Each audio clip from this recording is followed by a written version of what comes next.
तो आज अडयाला में मुलाकात ना कराने का दिन था और उस पर फिर इजहार अफसोस और उसकी मजम्मत, वही वाली टाइमलाइन, वही सारा सिलसिला रिपीट टेलीकास्ट जारी रहा। दूसरा, मौलाना फजलुर रहमान के गुज़िश्ता रोज़ के बयान के बाद कराची से लेके इस्लामाबाद तक प्रेस कॉन्फ्रेंसेस हो रही हैं, मजम्मत भी हो रही है, उसके ऊपर इजहार अफसोस भी किया जा रहा है। बयान है क्या, क्यों ये एकदम से शुरू हो गया और मौलाना के खिलाफ इस वक्त एक पूरा महाज नज़र आ रहा है और वर्सेस है उनकी सोशल मीडिया की टीम और वो सोशल मीडिया के ऊपर मौलाना का दिफा करते हुए नजर आ रहे हैं। तो ये सारा मामला है, इसके ऊपर ज़रा बात करेंगे और प्लस ये कि पीटीआई का इस सारे क्रूशल मामले में क्या इब्तदाई रद्दअमल आया है, पीटीआई किस साइड पे खड़ी दिखाई दे रही है, उस पर भी बात करेंगे। और फिर एक खबर जो आज टेलीविजन पर मैंने खुद चलते हुए देखी कि पीटीआई ने अपना ही किया हुआ एक फैसला वापस ले लिया है। फिर मैंने उसकी कंफर्मेशन हासिल करने की कोशिश की, तो क्या एक्चुअल स्टोरी है वो भी आपके सामने रखेंगे। और सबसे इंपॉर्टेंट आज के दिन की मेन हाईलाइट, इमरान खान का सुप्रीम कोर्ट में केस था, वही जिसके बारे में तय होना है कि उनका ये फैसला सुप्रीम कोर्ट करेगी या आईनी अदालत करेगी।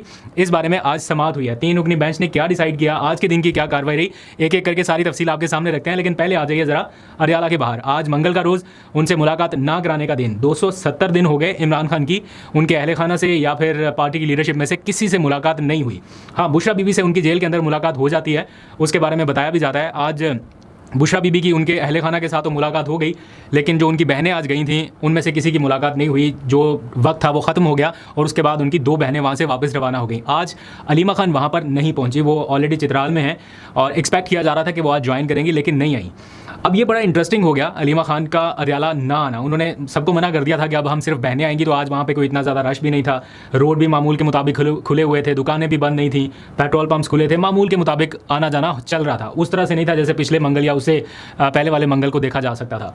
तो आज थोड़ा डिफरेंट माहौल था और प्लस इसलिए भी कि अलीमा खान खुद नहीं आई। अब बहुत सारे लोग पूछ रहे हैं या क्वेश्चन उठा रहे हैं कि उनका ना आना किस तरफ इशारा कर रहा है। 2 चीज़ें हो सकती हैं, एक तो चूँकि उनका केस बिल्कुल कंक्लूड होने वाला है, तो उन्हें इस बात का इल्म है कि आने वाले कुछ दिनों में उनको सज़ा सुनाई जा सकती है, तो इसलिए भी वो कुछ वक्त जो है वो अपने कुछ रिश्तेदारों के साथ गुजारना चाहती थी, तो चित्राल चलेगी। कुछ लोगों का ख्याल ये है कि शायद अब वो जल्दी इस्लामाबाद की जानिब ना आएँ और कुछ टाइम अभी वो और केपी में ही रहें और अपनी किसी मूवमेंट के हवाले से या जो स्ट्रीट मूवमेंट उन्होंने एक तरह से शुरू की उसका दायरा कार फैलाने के हवाले से वो कोई मुशावरत कर रही हैं कि शायद जब उनकी गिरफ्तारी की कोई खबर आए तो वो कोई मूवमेंट लीड करें। इस तरह की खबरें चल रही हैं। बहरहाल आज जब इस हवाले से उनकी बहन से सवाल हुआ नौरीन न्याजी से कि वो नहीं आई और क्या कोई आइंदा मुस्तकबिल करीब में आप कोई तहरीक लीड करने वाली हैं, तो उन्होंने कहा कि ये होगा तो ज़रूर, बहुत जल्द होगा, लेकिन हम अपनी प्लानिंग नहीं बताएंगे। और कुछ हिंट्स ऐसे मिल रहे हैं कि जैसे वो पंजाब से बहुत जल्द कोई तहरीक शुरू करना चाहती हैं या लीड करना चाहती हैं। बहरहाल देखते हैं कि उसमें पार्टी कहाँ तक उनका साथ देती है और क्या माहौल और मंजरनामा ऐसा है कि वो कोई तहरीक लीड कर सकें, क्योंकि पैरेलल उनके केस का फैसला भी है, तो दोनों चीज़ें साथ साथ रहेंगी। अब अलीमा खान कोई प्रेशर क्रिएट कर पाएंगी या उनके ऊपर प्रेशर रहेगा, इसका फैसला आने वाले चंद दिनों में हो जाएगा। गालबन 11 अगस्त तक दोबारा से इस केस की जब समाअत होगी तो फिर पता चलेगा। अच्छा, आज एक खबर चल रही थी पीटीआई के हवाले से कि उन्होंने अपना किया हुआ फैसला वापस ले लिया। जल्दी से इस बारे में बात करके फिर इमरान खान के केस के बारे में आपको बताता हूं कि आज सुप्रीम कोर्ट में एक्चुअल हुआ क्या और आगे क्या हो सकता है। आज जियो न्यूज़ के ऊपर मैंने ये खबर चलती देखी कि पाकिस्तान तहरीक इंसाफ ने कौमी असम्बली की कायमा कमेटियों में वापस जाने का फैसला कर लिया है। इंडिया दे दिया है उन्होंने कौमी असम्बली के सेक्रेटेरिएट के कुछ लोगों को कि जनाब हम वापस आ रहे हैं। ये एक बहुत बड़ी डेवलपमेंट हो सकती थी या हो सकती है अगर ये दुरुस्त हुई तो चूँकि इमरान खान साहब की हिदायत पर पीटीआई के लोग कायमा कमेटियों से बाहर निकले और अब तो उनके ऊपर ये प्रेशर बढ़ता जा रहा है कि आप असम्बलियों से भी बाहर निकले, आप कुछ नहीं कर पा रहे तो असम्बलियों में रहने का क्या फ़ायदा।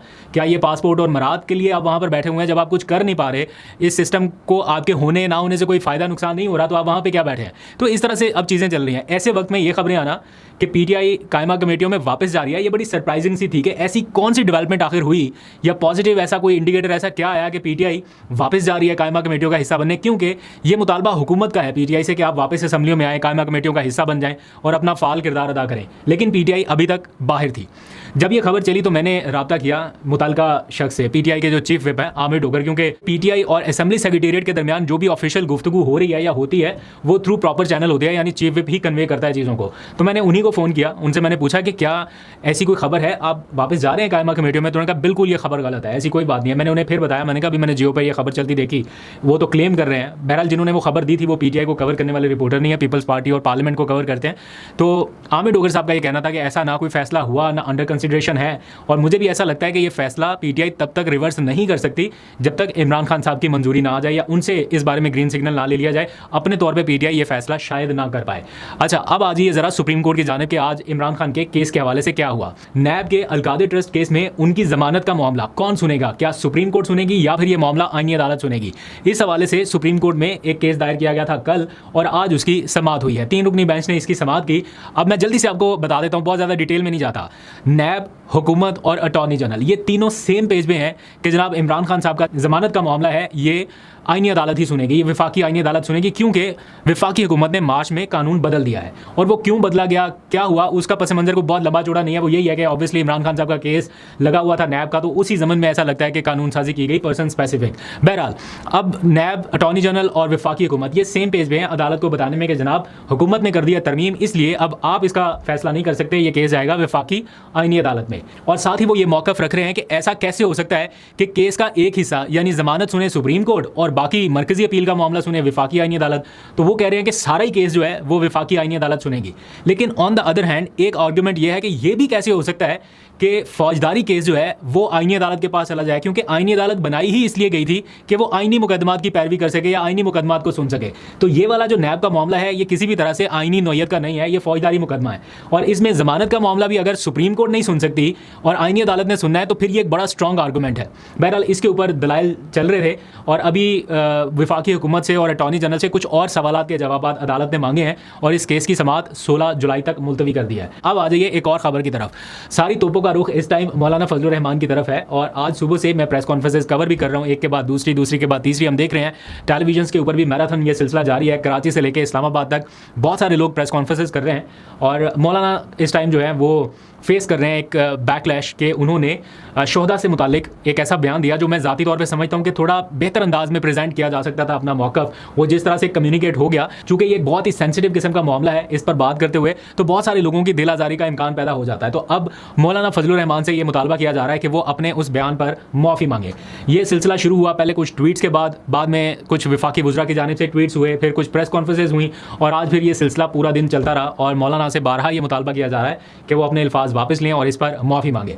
दूसरी जानिब पाकिस्तान तहरीक इंसाफ का मौक़िफ़ जानना भी बड़ा ज़रूरी था कि वो कहाँ पर स्टैंड करते हैं। तो आज बैरिस्टर गौहर की जानिब से ये स्टेटमेंट आई कि उन्होंने मौलाना का पूरा बयान नहीं सुना कि क्या एक्चुअल में कहा गया मौलाना की जानिब से, लेकिन शोहदा के बारे में गुफ्तगू करते हुए एहतियात करनी चाहिए और इनको सियासी चीज़ों का मौजू नहीं बनाना चाहिए। बहरहाल ये सारी वहाँ पर डिस्कशन हुई।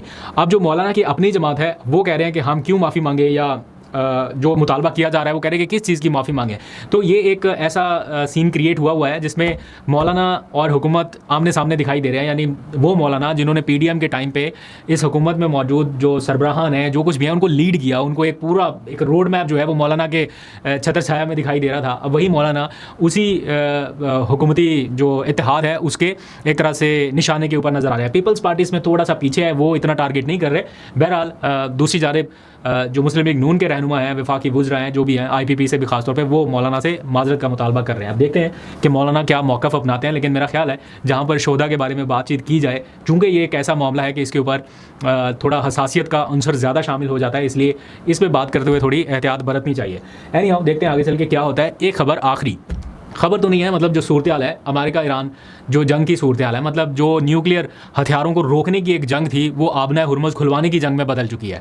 और आज रात किसी भी वक्त डोनाल्ड ट्रंप एक तो कौम से खिताब करने वाले हैं इस हवाले से, और दूसरा आज रात 12 बजे यानी पाकिस्तानी वक्त के मुताबिक मंगल और बुध की दरमियानी रात, तो 12 बजे के करीब आप यूँ समझ लीजिए आबना हुरमुज़ की एक बार फिर से नाकाबंदी शुरू हो जाएगी। और डोनाल्ड ट्रंप चाहते हैं कि जनाब उनको अब इस नाकाबंदी और आबना हुरमुज़ की हिफाजत के बदले में 20% जो है वो शेयर दिया जाएगा, यानी उसके ऊपर वो अच्छा खासा चार्ज करेंगे।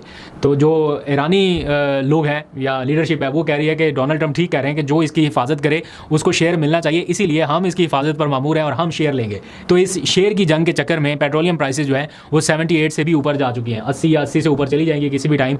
और अब जो आने वाला जुम्मा है उसमें आपको पेट्रोल की कीमतें हर सूरत बढ़ी हुई ही मिलेंगी, इसमें अब कोई दो राय या कोई शक वाली बात नहीं है। और ऐन मुमकिन है कि हुकूमत अब पेट्रोलियम मसनूआत की कीमतों में रद्द-ओ-बदल का जो एक तरीकाकार है, जो पॉलिसी है, उसको भी बदल दे, क्योंकि कुछ इतलात ऐसी आ रही हैं कि शायद अब ये रोज़ाना की बुनियाद पर मॉनिटर होने लगे कीमतें, लेकिन अभी उसका कोई हतमी फैसला नहीं हुआ, ये खबरें ही हैं, लेकिन ये हो भी सकता है क्योंकि रोज़ाना की बुनियाद पर उतार चढ़ाव हो रहा है। तो देखते हैं कि इसमें अब किसको फ़ायदा होता है, पेट्रोलियम कंपनियों को होता है, हुकूमत को होता है या आवाम को होता है। आवाम का तो मुश्किल ही लगता है, बाकी दोनों फ्रीकैन को कहीं ना कहीं फिर कुछ ना कुछ मिल जाता है।